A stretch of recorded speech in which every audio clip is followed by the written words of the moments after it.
ये सारे कार्ड इमरान खान के खिलाफ भी इस्तेमाल किए। कुछ अर्सा पहले जब इमरान खान साहब को गोलियां लगी तो एक मजहबी जनूनी ने मारी, लेकिन उससे पहले पीएमएलएन ने एक भरपूर प्रोपेगेंडा किया और तौहीन तक के इल्जामात, तौहीन मजहब के इल्जामात इमरान खान साहब पे लगा दिए। हत्ता के पाकिस्तान के नेशनल टेलीविजन के ऊपर वो चीजें चलाई गई। एक भरपूर कंपेन इमरान खान के खिलाफ लॉन्च की गई, जिसमें कुछ बदकिस्मती से सहाफियों को भी हिस्सा बनाया गया और फिर इमरान खान साहब को गोलियां मारी गई। ये वो वाहिद आदमी है जो बच गया है। मैं एक बात आपको बताता हूं, आज तक पाकिस्तान में जिसको भी मारने का फैसला किया गया वो मर गया। कायदे आज़म मोहम्मद अली जिन्नाह वो जांबर नहीं हो सके, फातिमा जिन्नाह वो भी इसी रास्ते में मारी गई, लियाकत अली खान वो भी मारे गए, जुल्फिकार दी भुट्टो वो भी मारे गए, बेनजीर पर हमला हुआ वो भी मारी गई, ज़ियाउल हक पर हमला हुआ वो भी मारा गया। इमरान खान वाहिद आदमी है जिस पर हमला हुआ, उसका खून बह गया, लेकिन वो बच गया।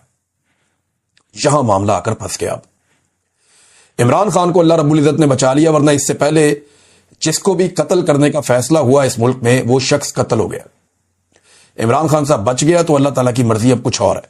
बहरहाल ये प्रोपेगेंडा बहुत पुराना चल रहा है और तब से लेकर अब तक लगातार ये प्रोपेगेंडा चलता ही चला आ रहा है, इसको ब्रेकें लग ही नहीं रही।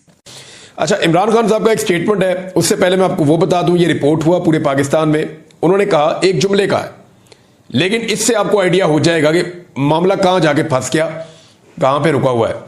इमरान खान साहब ने कहा कि मैंने कोई डील नहीं करनी, कौम को वाज़े बता दूं, आपकी आजादी इनसे छीन कर वापस आ रहा हूं इंशाअल्लाह। ये इमरान खान साहब ने कहा कि मैंने कोई डील नहीं करनी, कौम को वाज़े बता दूं, आपकी आजादी इनसे छीन कर वापस आ रहा हूं इंशाअल्लाह। ये जी इमरान खान साहब ने कहा।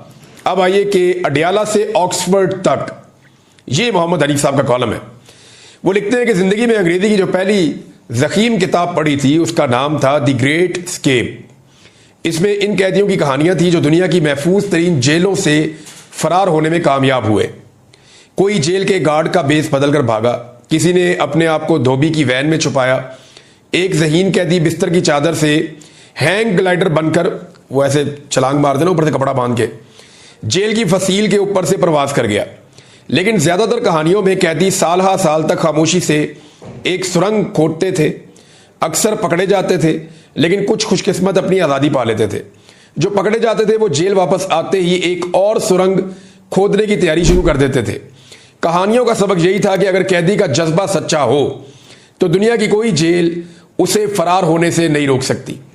पाकिस्तान के सबसे मशहूर कैदी इमरान खान है और किसी जमाने में पाकिस्तान की सबसे सख्त जेल मच जेल समझी जाती थी, लेकिन आजकल अडियाला है जहां पर जेलरों को कैदी से हंसकर बात करने पर गायब कर दिया जाता है। और कैदी का जज्बा ऐसा है कि आपको उनकी सियासत से लाख इख्तलाफ हो, लेकिन उनके जज्बे से उनके सियासी मुखालिफिन भी तंग हैं। जिस तरह इमरान खान ने पाकिस्तान की सियासत में नए अंदाज मुतारफ करवाए हैं, इसी तरह उन्होंने अडियाला जेल से फरार का एक अनोखा मंसूबा सोचा है कि वो ऑक्सफोर्ड यूनिवर्सिटी के चांसलर का इलेक्शन लड़ेंगे। सच्ची बात यह है कि इमरान खान के इलेक्शन में उतरने से पहले ना पाकिस्तानियों को और ना ही इंग्लिस्तानियों को, ज्यादातर इंग्लिस्तानियों को इल्म था कि ऑक्सफोर्ड के चांसलर का भी कोई इलेक्शन होता है। उनके ऐलान के साथ ही सबको चांसलर के इलेक्शन का ऐसे ही पता चल गया जैसे अब बच्चे बच्चे को इलेक्शन फॉर्म 45 और इलेक्शन फॉर्म 47 के बारे में पता है। फॉर्म 45-47 वाली कहानी तो सबको पता ना पाकिस्तान में। गोरों के एक कदीम इदारे के भूले बसरे इंतखाब में शामिल होने का ऐलान करके इमरान खान ने उसमें जान डाल दी है। मंसूबा यह नहीं कि इमरान खान अडियाला जेल से सुरंग खोदना शुरू करेंगे और एक दिन ऑक्सफोर्ड के चांसलर के दफ्तर में नमूदार हो जाएंगे।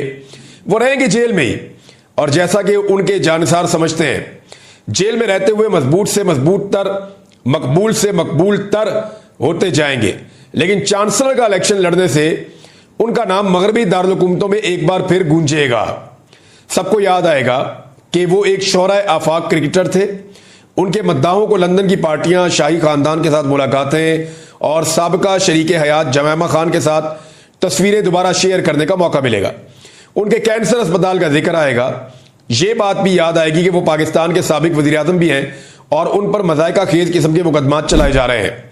चांसलर के इंतखाब के लिए इमरान खान के अलावा किसी दूसरे उम्मीदवार का नाम भी शायद ऑक्सफोर्ड से बाहर लोग नहीं जानते, लेकिन इलेक्शन होता है। गुमनाम उम्मीदवार भी अपना जोर लगाएंगे। एक बरतानवी सहाफी ने एक कॉलम में इमरान खान के खिलाफ इंतखाबी मुहिम का महाज खोल दिया है। इल्जामात वही है पुराने वाले, सलमान रुश्दी के साथ एक स्टेज पर बैठने से इनकार, तालिबान और उसामा के लिए नरम गोशा और औरतों के बारे में फरसूदा ख्यालात। इन बातों से ऑक्सफोर्ड के इलेक्शन में पता नहीं उनके कितने वोट टूटेंगे, लेकिन पाकिस्तान में यकीनन बढ़ेंगे।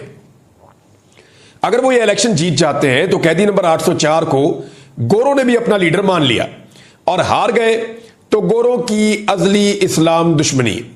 इंतखाबात का नतीजा कुछ भी हो, दुनिया को याद आएगा कि इमरान खान एक सियासी कैदी है, और गालिबन दुनिया के हसीन तरीन सियासी कैदी जेल की सख्ती बर्दाश्त कर लेता है, लेकिन गुमनामी नहीं।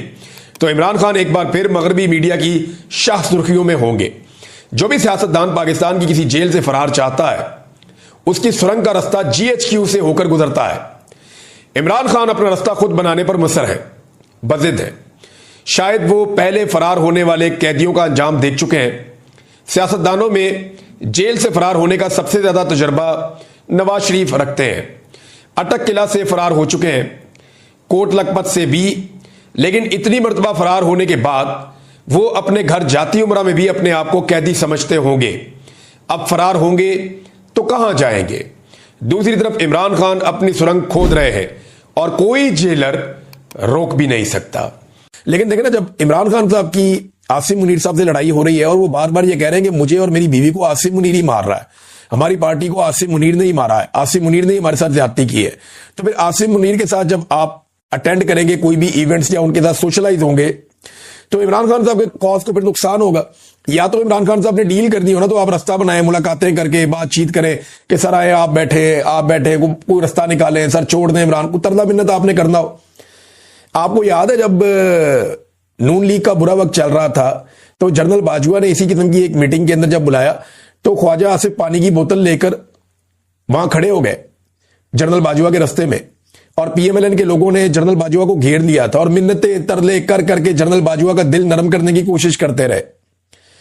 तो अगर यही काम PTI ने करना है, तो फिर इमरान खान को जेल काटने की क्या जरूरत है और इतनी तकलीफ बर्दाश्त करने की क्या जरूरत है? दूसरी जो चीजें इमरान खान साहब ने कही कि पॉलिटिकल कमेटी खत्म कर रहा हूं, सलमान अकरम राजा के पास इख्तियार है कि वो एक नई मुख्तसर कमेटी बनाए जो सियासी हिकमत अमली वज़ा करे और उस पर अमल दरामद करवाए। शाहिद खट्टक को कौमी असम्बली में तहरीक इंसाफ का पार्लिमानी लीडर नामजद करता हूं। पाकिस्तान बार के इंतखाबात में तहरीक इंसाफ मुत्तहद होकर उम्मीदवारों की भरपूर हमायत करे जिन्हें सलमान अकरम राजा और हामिद खान नामजद करेंगे। खैबर पख्तूनख्वा के जो वकला के मामला हैं वो सारे सुहेल अफरीदी साहब उसका खुद जायजा लें और बेहतरी के लिए जरूरी फैसले करें। फिर किसानों के बारे में उन्होंने कहा कि मईशत की रीढ़ की हड्डी है ज़राअत,